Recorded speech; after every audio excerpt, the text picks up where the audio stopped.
Hello students, जैसे कि हमने आपको पिछले वीडियो में बताया था कि नेक्स्ट वीडियो हमारा इस टॉपिक पे रहेगा कि फिजिक्स के पेपर के लिए हम क्वेश्चन बैंक यूज करें या ना करें।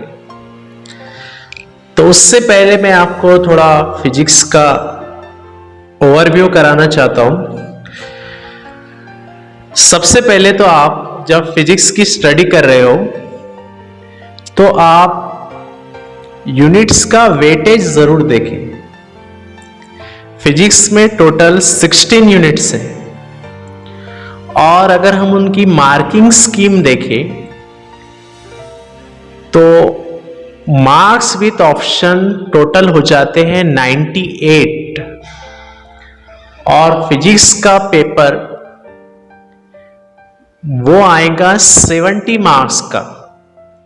तो 98 और 70 का डिफरेंस अगर हम देखें तो पेपर में विथ ऑप्शन 28 मार्क्स पर एक्स्ट्रा क्वेश्चन रहेंगे। तो अगर आपको ये 16 यूनिट्स में से किसी यूनिट्स में या किसी टॉपिक पर थोड़ी डिफिकल्टी जाती है, 16 यूनिट में किसी टॉपिक पर अगर आपको डिफिकल्टी जाती है या आपको वो समझ में नहीं आ रहा तो हम उस पार्ट को छोड़ सकते हैं। 98 मार्क्स है टोटल ऑप्शन के साथ और आपको सिर्फ 70 मार्क्स का पेपर ही अटेम्प्ट करना है। तो देखिए, इसमें सबसे पहले तो आप आपकी प्लानिंग कर लें क्योंकि आपके पास अब टाइम कम है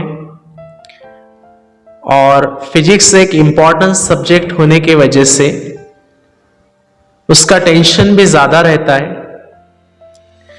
तो ये 70 मार्क्स का हम पेपर कैसे कंप्लीट करेंगे, कौन से टॉपिक को हमको बार बार प्रैक्टिस करना है, ये आप खुद प्लानिंग करके डिसाइड कर ले। अब देखिए, इसमें जो यूनिट्स है जिसको ज्यादा वेटेज है तो उस यूनिट में न्यूमेरिकल्स आने के चांसेस ज्यादा रहते हैं। तो न्यूमेरिकल्स के लिए आप जो टेक्स्ट बुक में सॉल्व्ड एग्जाम्पल रहते हैं उनको रेफर करें, जो अनसॉल्व्ड है उनको भी सॉल्व करके देखें।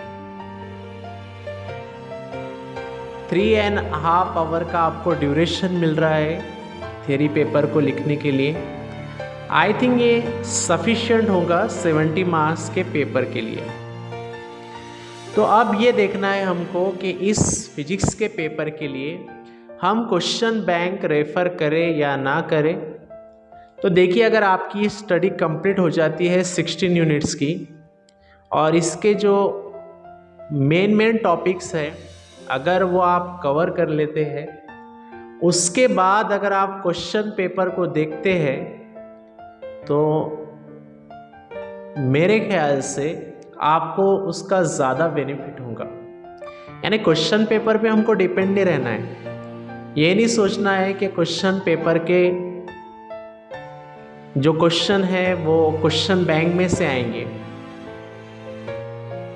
जो हमारी स्टडी हो चुकी है उसका यूज़ करेंगे हम प्रैक्टिस करने के लिए और उसी के लिए क्वेश्चन बैंक गिवन है। तो हम क्वेश्चन बैंक पे टोटली डिपेंड ना रहे। हमारे पास जो स्टडी हम कर चुके हैं और क्वेश्चन बैंक आपको क्यों देखना है कि किस टाइप के क्वेश्चन होंगे। क्वेश्चन पेपर आप रेफर करें, प्रीवियस ईयर के जो बोर्ड्स के क्वेश्चन पेपर है वो नेट पे जाके आप डाउनलोड कर सकते हैं। गूगल पे जाके आप टाइप कीजिए previous year board question papers, तो आपको बहुत सारी साइट्स है जहाँ पे आपको ये क्वेश्चन पेपर मिल जाएंगे। अगर आपको ये क्वेश्चन पेपर चाहिए तो हमारे प्रीवियस वीडियो के अंदर आपको उसकी लिंक मिल जाएंगी, वहाँ से भी आप वो डाउनलोड कर सकते हैं। उसकी लिंक मैं आपको डिस्क्रिप्शन में दे दूँगा। फिजिक्स एक इम्पॉर्टेंट सब्जेक्ट है, उसकी स्टडी अच्छी होना चाहिए, उसकी प्रैक्टिस, आप राइटिंग प्रैक्टिस ज़्यादा कीजिए ताकि जो डेरिवेशन है, जो न्यूमेरिकल्स है, वो अच्छे से उसका फॉर्मेट आपके माइंड में बैठ जाए और वो टाइप का अगर क्वेश्चन आपको बोर्ड के एग्ज़ाम में नज़र आएगा तो डेफिनेटली आप उसको अच्छे से सॉल्व कर पाएंगे। तो एट द लास्ट हम यही कहेंगे कि आप आपकी स्टडी कीजिए और क्वेश्चन बैंक को एज अ प्रैक्टिस सेट, जैसे हमको पहले प्रैक्टिस सेट मिला करते थे, बस प्रैक्टिस सेट के तौर पे आप वो क्वेश्चन लेकर उसकी प्रैक्टिस कीजिए। अभी आपके पास टाइम है, आप वो कर सकते हैं और आई थिंक 70 मार्क्स का पेपर आप इजीली सॉल्व कर पाएंगे।